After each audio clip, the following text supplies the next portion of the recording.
नमस्कार दोस्तों, स्वागत है आपका आपके अपने YouTube channel RBSC online classes में। अपन बात कर रहे थे आपके विज्ञान विषय के दूसरे पार्ट मानव तंत्र के बारे में, जिसमें अपने श्वसन तंत्र आज अपन पढ़ेंगे। इससे पिछली क्लास में अपने पढ़ा था पाचन तंत्र, जो आपके परीक्षा के लिए बहुत ही महत्वपूर्ण है। तो उसको आपने नहीं देखा है तो वो जरूर देखिएगा। फिर उसके बाद में आज अपन शुरू करेंगे आपका श्वसन तंत्र। श्वसन तंत्र क्या होता है? श्वसन तो देखो, श्वसन का मतलब सिंपल सी भाषा में कहें तो सांस लेना। सांस लेना क्या होता है? किसी भी जीव के अंदर सांस लेना श्वसन कहलाता है।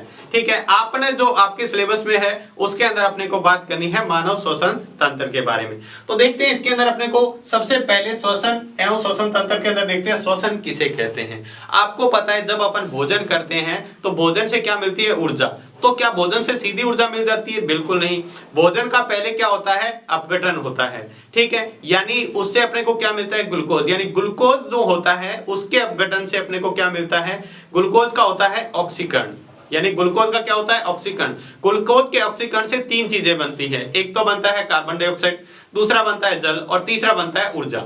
अब ये ग्लूकोज का ऑक्सीकरण करने के लिए क्या होता है? अपने को जरूरत रहती है ऑक्सीजन की। किसकी जरूरत रहती है? ऑक्सीजन की। तब अपन क्या है? सांस लेते हैं, जिसकी वजह से ऑक्सीजन मिलती है, जिससे अपने शरीर को क्या मिलती है? ऊर्जा मिलती है। ठीक है, तो इस बात में अपने को देखते हैं, श्वसन की परिभाषा देख लेते हैं क्या है, फिर अपन बात करेंगे श्वसन तंत्र के बारे में।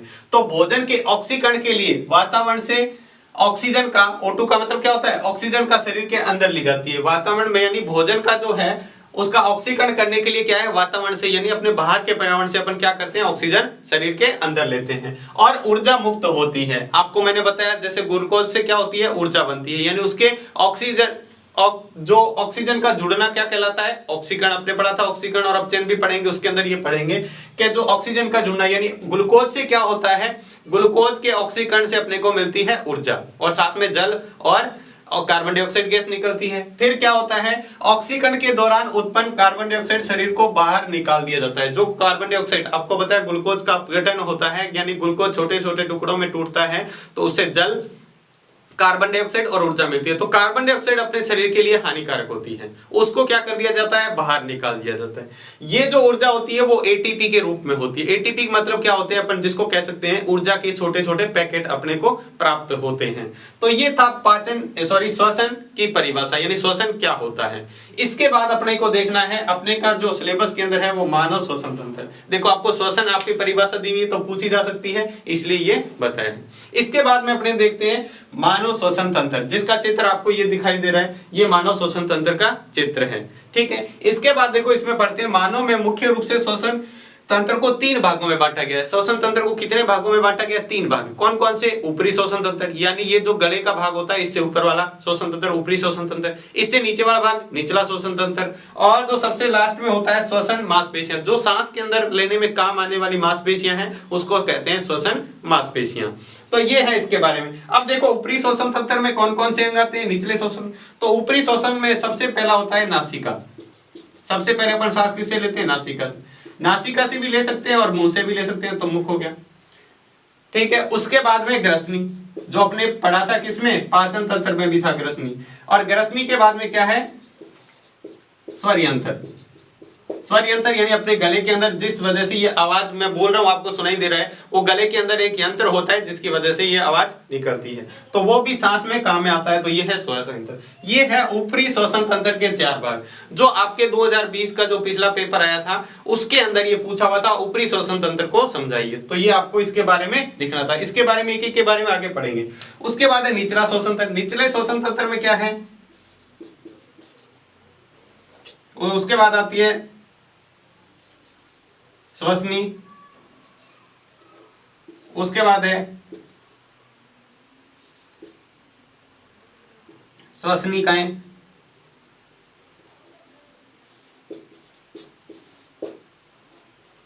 उसके बाद क्या है? श्वसनिका, और उसके बाद में आते हैं फेफड़े। क्या है? फेफड़े। ये है निचले श्वसन तंत्र के अंग। कौन कौन से? श्वसनी, श्वसनिकाएं और फेफड़े। और इसके बाद में जो कौन सा है? जो होता है अपना डायाफ्राम, या आप जिसको मध्यपट कहते हैं। ठीक है, पसलियां होगी। ये किसके आते हैं? ये मांसपेशियां हैं इसके अंदर, जो काम में आती है, श्वसन के अंग हैं जो काम में आते हैं। अब देखो मुख से देखते हैं कौन कौन से अंग चित्र से समझते हैं। तो सबसे पहले ये क्या होता है, ये होता है नासिका, जो अपने नाक होता है उसको नासिका, और ये कहते हैं मुख। ये क्या है, मुख। नासिका सबसे पहला अंग नाक, दूसरा होता है मुख। कभी कभी अपन क्या करते हैं, नाक की वजह से मुंह से भी सांस लेते हैं, मुख। उसके बाद में ये क्या है, यहां से ये है ग्रसनी। क्या हो गया, ग्रसनी। और ग्रसनी के बाद में यहां जो यंत्र होता है ये क्या है, ये है स्वर यंत्र। देखो आप अपने गले के हाथ लगा के देखेंगे तो यहां से थोड़ा सा ऊपर उठा हुआ भाग दिखाई देगा आपको, यही होता है अंदर स्वर यंत्र। ठीक है, ये है स्वर यंत्र। ये चारों भाग कौन से, ऊपरी श्वसन तंत्र के। उसके बाद में देखो ये जो नली है ये आ रही है श्वास नली। ठीक है, यहां से ये दो भागों में बट रही है जिसको कहते हैं श्वसनी। ठीक है, ये देखो श्वसनी, उसके बाद श्वसनिकाएं। ये आगे जाके अलग अलग भागों में देखो, जैसे पेड़ की टहनियां निकलती हैं उस तरह से ये आगे आगे बहुत जाके आगे भागों में जो श्वसनी। ठीक है, और इसके बाद में जो श्वसनिकाएं हैं वो क्या है, इसको छोटे छोटे और आगे टहनियां निकल रही है, यानी इसकी और आगे जो सांस की नसें निकल रही है उसको कहते हैं श्वसनिकाएं। बहुत सारी होती है श्वसनिकाएं। और श्वसनिकाओं के अंतिम भाग पर क्या होता है, अंतिम भाग पर होता है इसकी कुप्पिकाएं, जो आगे अपन पढ़ेंगे। ठीक है, ये हो गए कुप्पिकाएं। और उसके बाद में ये जो दो फेफड़े होते हैं, ये क्या होते हैं, इसके दो फेफड़े, एक बायां फेफड़ा और एक इसके बीच में दायां फेफड़ा। ये दो क्या हैं, ये फेफड़े हैं। ठीक है, तो ये हो गया। उसके बाद डायाफ्राम। डायाफ्राम क्या होता है, ये नीचे, ये नीचे। ये क्या करता है, जैसे ही ऐसे खींचता है तो सांस अंदर आता है, वापस स्थिलित होता है तो सांस वापस अपन बाहर छोड़ते हैं, वो कार्य करता है डायाफ्राम। और पसलियां इसको क्या करती है, अपने शरीर के अंदर सुरक्षित रखती है। जैसे ही अपन सांस लेते हैं तो पसलियां क्या हो जाती है, फूल जाती है, अंदर सांस जाता है। तो जैसे ही बाहर छोड़ते हैं तो सांस की पसलियां क्या हो जाती है, वापस सिकुड़ जाती है। तो ये था श्वसन तंत्र के बारे में। ऊपरी श्वसन तंत्र क्या होता है, निचला श्वसन तंत्र और श्वसन मांसपेशियां। अब अपन क्या करेंगे, इसके सभी अंगों को एक एक के बारे में पढ़ेंगे। अब देखते हैं अपन श्वसन तंत्र के सबसे पहला भाग है जो ऊपरी श्वसन तंत्र। मानव श्वसन तंत्र का सबसे पहला भाग ऊपरी श्वसन तंत्र, जिसके अंग कौन कौन से उसके बारे में देखते हैं। सबसे पहला अंग होता है नासिका, यानी नाक, जो अपना सबसे पहला अंग होता है सांस लेने का। अपन सांस किससे लेते हैं, नाक से। तो इसके बारे में जानकारी प्राप्त करते हैं। ये है जो नाक या नासिका जिसको कहते हैं। ठीक है, यह श्वसन तंत्र का सबसे पहला अंग है। ये तो अपने को पता है, ये श्वसन तंत्र का सबसे पहला अंग कौन है, अपना नासिका या नाक। ठीक है, ये एक जोड़ी नासाद्वार से शुरू होता है। अपने नाक के अंदर अपने को पता है दो छेद होते हैं। ठीक है, तो एक जोड़ी नासाद्वार, यानी नाक के द्वार कितने होते हैं, एक जोड़ी। एक जोड़ी का मतलब क्या होता है, दो द्वार होते हैं। नासाद्वार के पीछे एक नासा गुहा पाई जाती है। अब नाक के ये नासाद्वार तो किसको, आगे वाले भाग को कह दिया। इसके अंदर अपने को जो गुफा जैसी दिखती है उसको नासिका गुहा कहते हैं। क्या कहते हैं, नासिका गुहा कहते हैं। नासिका गुहा में क्या होते हैं, महीन बाल और श्लेष्मा ग्रंथियां पाई जाती है, जो अपने नाक के अंदर क्या करती रहती है, चिकना पदार्थ स्त्रावित करती रहती है। अपने नाक के अंदर देखते हैं तो चिकना पदार्थ जो होता है वो क्या होता है, श्लेष्मा होता है। ठीक है, और नाक के अंदर आपको पता है महीन बाल भी होते हैं। और क्या होता है, ये श्लेष्मा ग्रंथियां क्या करती है, श्लेष्मा स्त्रावित करती है।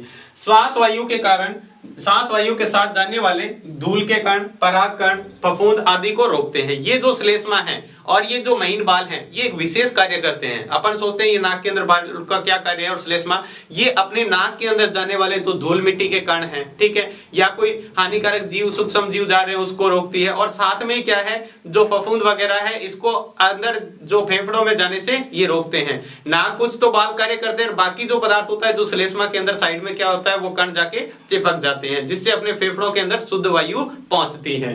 ठीक है, जिससे अपने क्या है, शुद्ध वायु फेफड़ों में प्रवेश करती है। ये है अपने नाक के बारे में लिखना। जो दूसरा जो अंग है श्वसन का वो है मुख। कौन सा है, मुख। ये इसको अपन श्वसन तंत्र का द्वितीयक अंग भी कह सकते हैं, यानी सांस लेने का दूसरा अंग।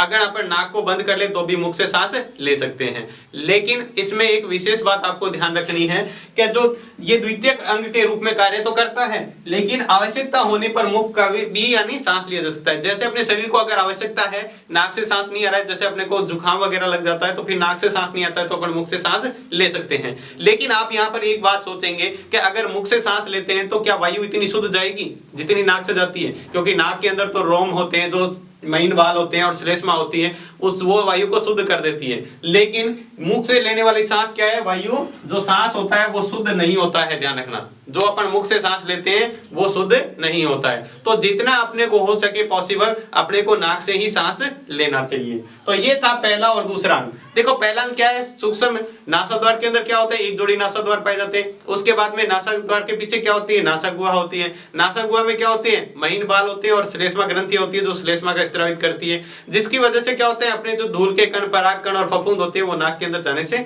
रोकते हैं। तो इस तरह से आप इसको ध्यान से सुनते रहेंगे, ठीक है, और साथ साथ में इसको समझते रहेंगे तो आपको अच्छी तरह समझ में आ जाएगा। इसके बाद देखते हैं श्वसन तंत्र का जो अगला अंग है वो है ग्रसनी। ग्रसनी आपने किसके अंदर पढ़ा था, पाचन तंत्र के अंदर भी पढ़ा था। तो ये सेम ही वही ग्रसनी है, ठीक है। तो आप देखेंगे यहाँ पे ग्रसनी क्या है, ये एक छोटी पतली और पेशियों की बनी चिकनी नलिका होती है। अंदर से देखते हैं तो ये क्या होती है, चिकनी होती है, ठीक है। ग्रसनी को 3 भागों में विभक्त किया गया है। ये अपने उसमें भी पढ़ा था पाचन तंत्र के अंदर, इसके 3 भाग होते हैं। कौन कौन सा, एक नासा ग्रसनी, मुख ग्रसनी और कंठ ग्रसनी। ये देखो यहाँ से जो ग्रसनी जा रही है वो कहलाती है नासा ग्रसनी, ठीक है। ये जो मुंह के अंदर जा रही है मुख ग्रसनी, और यहाँ कंठ से जा रही है वो कौन सी होगी, कंठ ग्रसनी। तो ग्रसनी के 3 भाग होते हैं, नाक से जुड़ा होता है उसको नासा ग्रसनी, मुख से जुड़ा होता है जो मुख ग्रसनी, और जो कंठ में होता है वो क्या कहलाता है, कंठ ग्रसनी कहलाता है, ठीक है।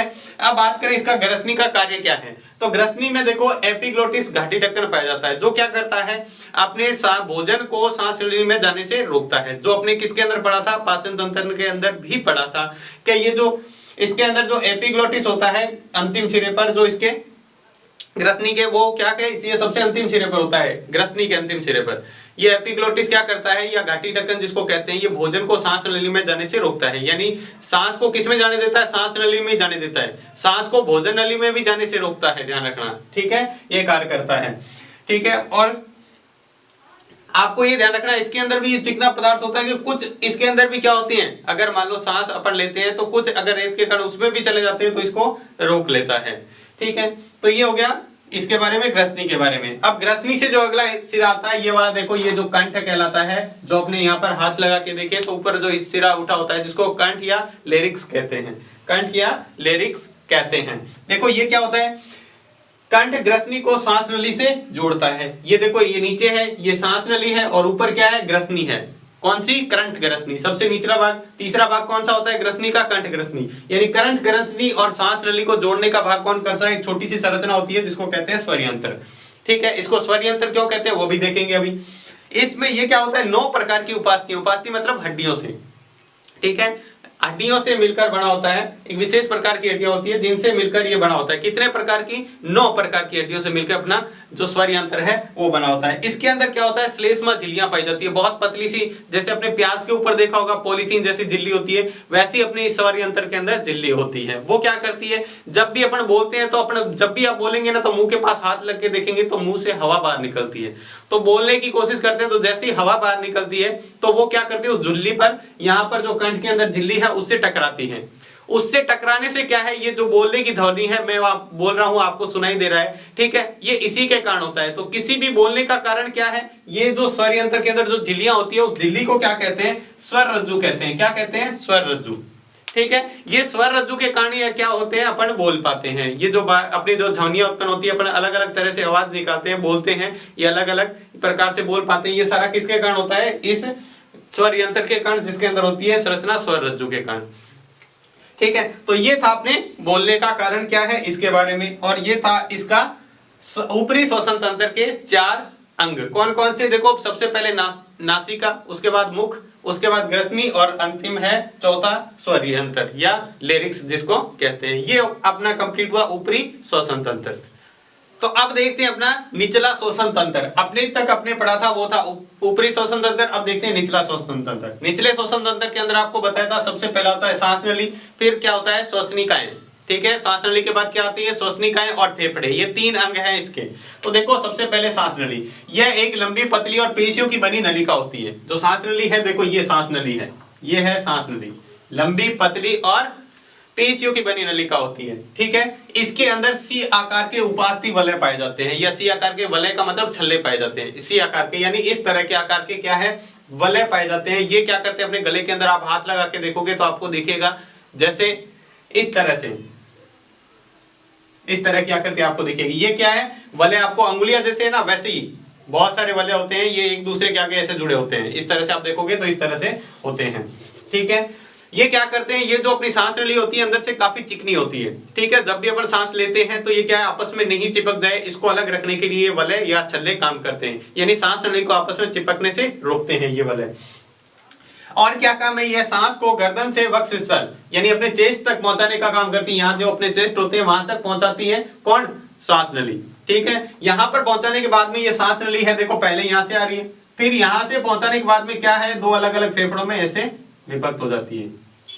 जो इधर वाला फेफड़ा है उसके अंदर और ये उधर वाला फेफड़ा है इसके अंदर जाती है, दोनों अलग अलग फेफड़ों में ये चली जाती है। तो ये क्या काम करती है, इसके बाद पहुंचाती है, जो आगे दो भागों में विभक्त हो जाती है। इन शाखाओं को प्राथमिक श्वसनी कहते हैं। इनको क्या कहते हैं, ये जो दोनों हैं इनको कहते हैं प्राथमिक श्वसनी।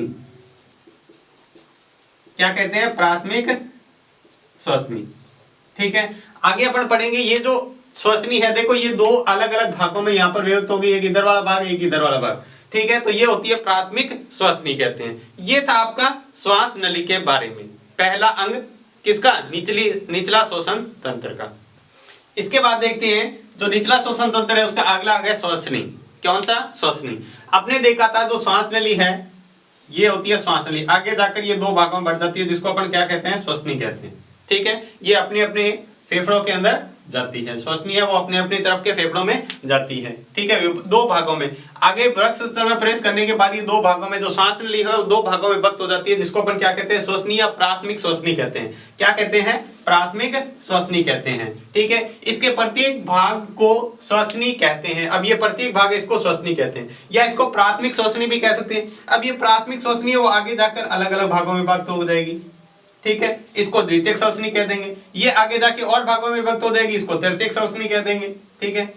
ये तृतीयक श्वसनी आगे जाके और जिसमें छोटी छोटी शाखाओं में विभक्त हो जाती है तृतीयक श्वसनी, उसको अपन क्या कह देते हैं, श्वसनिका कह देते हैं, ठीक है। इसको अपन क्या कह देते हैं, श्वसनिका। यानी जो प्रत्येक श्वसनी है, ठीक है, वो आगे प्राथमिक श्वसनी किसने में विभक्त हो जाती है, द्वितीयक श्वसनी में। द्वितीयक श्वसनी किसमें, तृतीयक श्वसनी में।